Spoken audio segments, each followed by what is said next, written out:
FaZe, Furia, Liquid, or Dark Zero do in W7M's place. You could probably add Team Bliss to that at this point. Because they have that.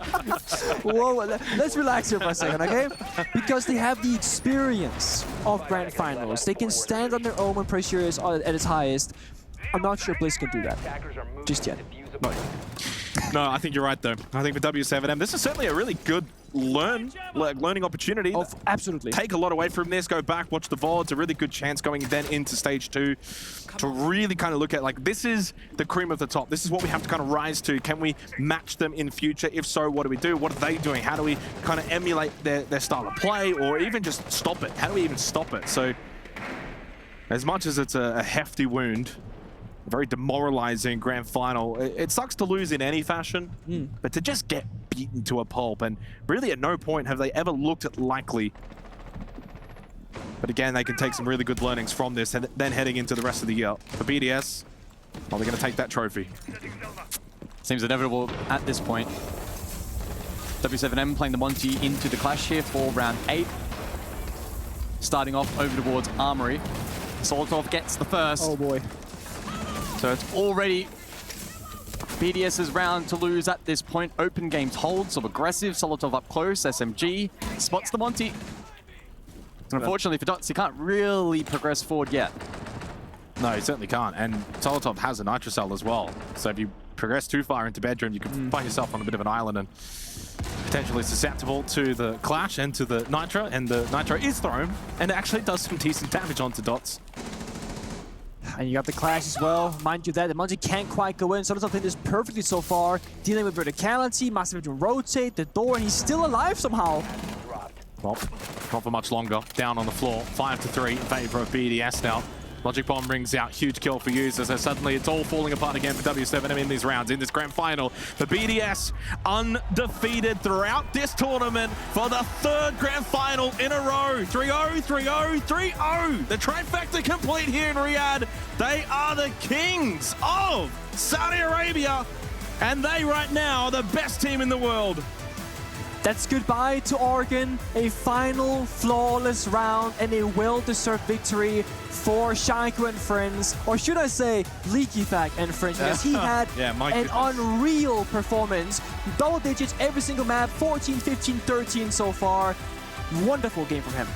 Pure dominance, pure dominance. Straight into the debrief, by the way. What went wrong, guys? What went wrong? They're getting ready for next year, and hopefully we do see them back to maybe take down another potential BDS run here. They just continue to have such magical performances. It's very rare in Siege that a best of 5 finishes in 3 maps, but as you mentioned, Jake, that's now 3 in a row for them. Yeah, it is a trifecta completed. It's not an easy thing to do, Penku, to come to this event, do it 3 times over, especially with a year like this for Esports World Cup, where it was a stacked competition. You listed off the names earlier as well of all the teams that they have been able to beat to get to this moment, to then win this grand final in this fashion. Clinical, absolutely flawless, so clean, and Likafak making a name for himself as maybe being regarded as one of the best in the world right now. Yeah, and I mean, I think this is fitting for the trophy because it says nothing is given, everything is earned. I bet you, with those roster changes, with the language change of BDS, they have worked their butt off ever since March. Yep. They had many doubters, I think, with those changes, and they've made it work. They certainly did. Very quickly, Likafak, I mean, MVP? In my book, yes. Yeah, sure. Absolutely has to be considered the MVP of this tournament for Team BDS. What a team performance from themselves as well. The trophy is theirs. They've been able to claim it once again. Really, no one surely is that surprised. Ranked #1 coming into this tournament, absolutely. When it came to power rankings, when it came to tier list, they are once again the champions of Esports World Cup in Riyadh!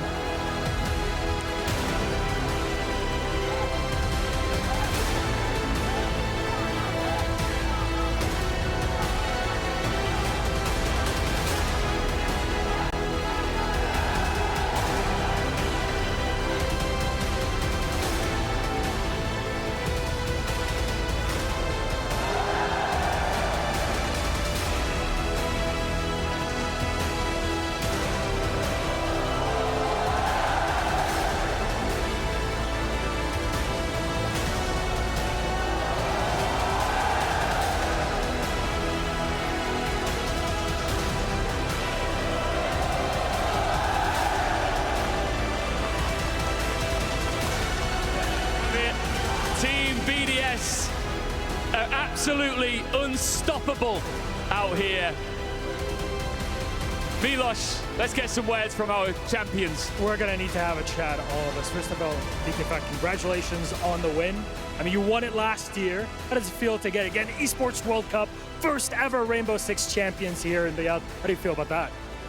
I'm feeling too much, like I need to go down. But it's amazing, the people are amazing.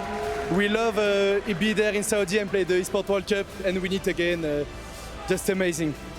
Absolutely so. There you go, BDS, and maybe we can get something from the three-time himself. Allez, même en français si tu le veux. So, Shaiko, you've been victorious 3 times here in Riyadh. How does it feel? How does it feel to just be the undisputed champ? Feeling good, and I can't wait for the 2025 Riyadh. Users, just come here for one moment, please. Give him up. I've just got a quick announcement to make. Users is our tournament MVP. Make some noise, please.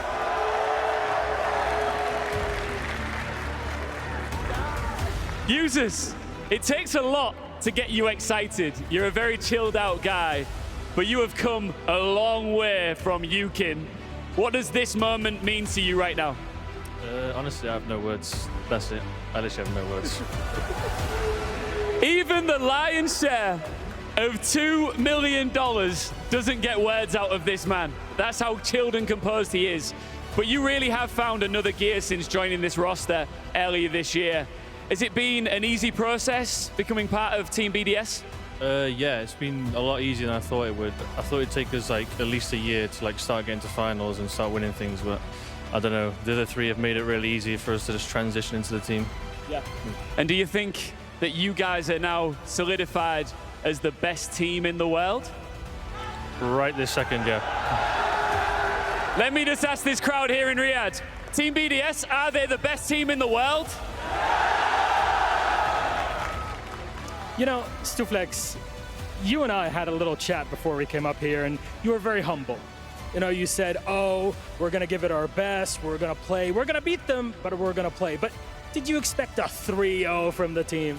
To be honest, yes.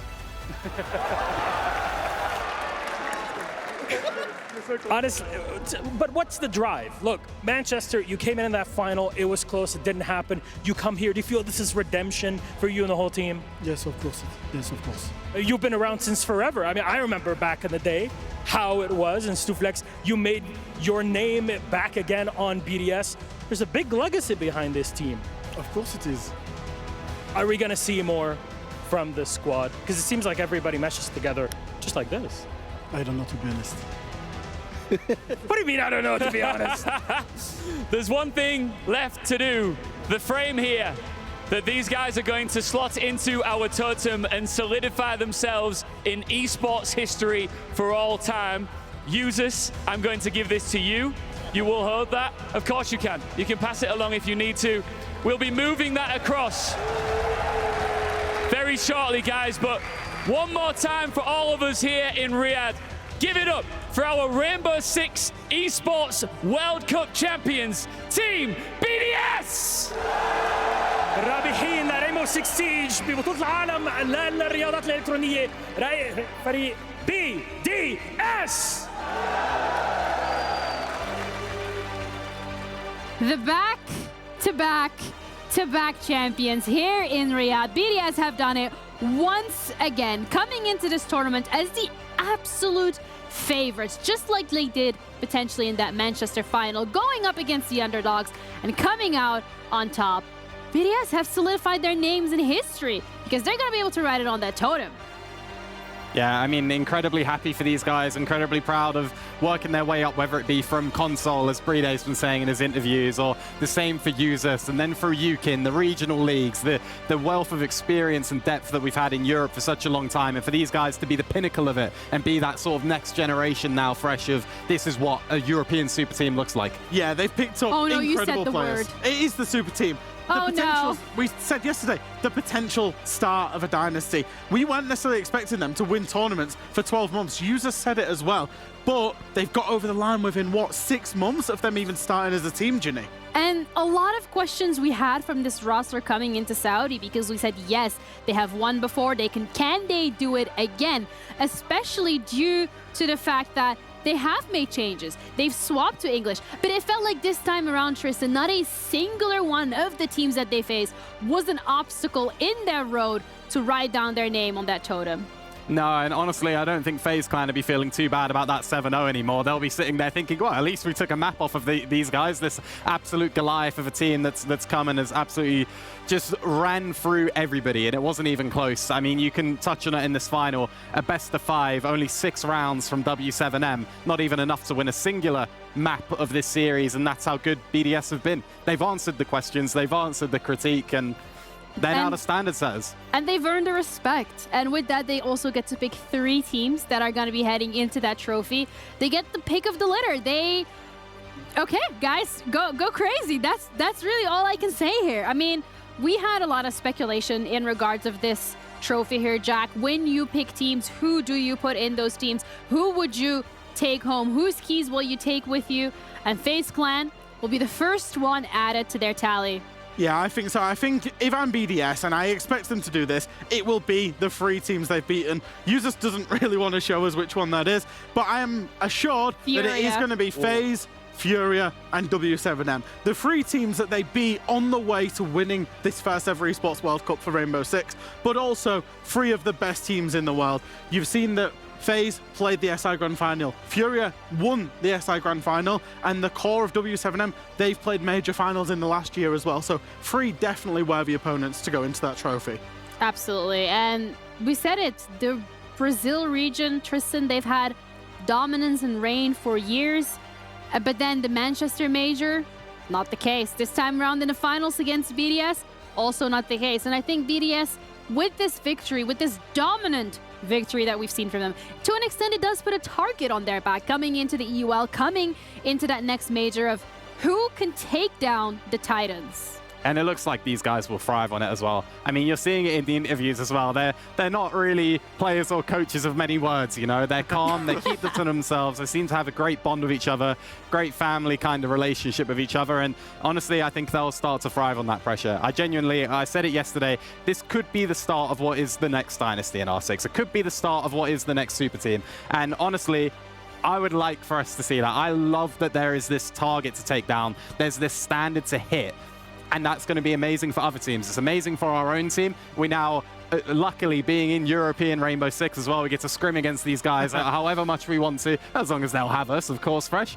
But you know how it is. It's amazing to have a team like this, and I hope that they thrive on this pressure that this brings. They took a huge risk. There's no 2 words about that. This team was a French super team that should have been competing, that won, in Saudi the last 2 years. They took a risk by changing the language of 3 of their players and their coach going into English. EFAC probably thinks in French, but IGL's in English, converting as he goes along. Like, they knew that to break through that barrier that they kept hitting, they had to take the risk. They took that risk, bringing on users, bringing on Solotov, and it's just paid dividends almost immediately. A major final, sure, they lost it. I understand that they're disappointed they lost it, but still, a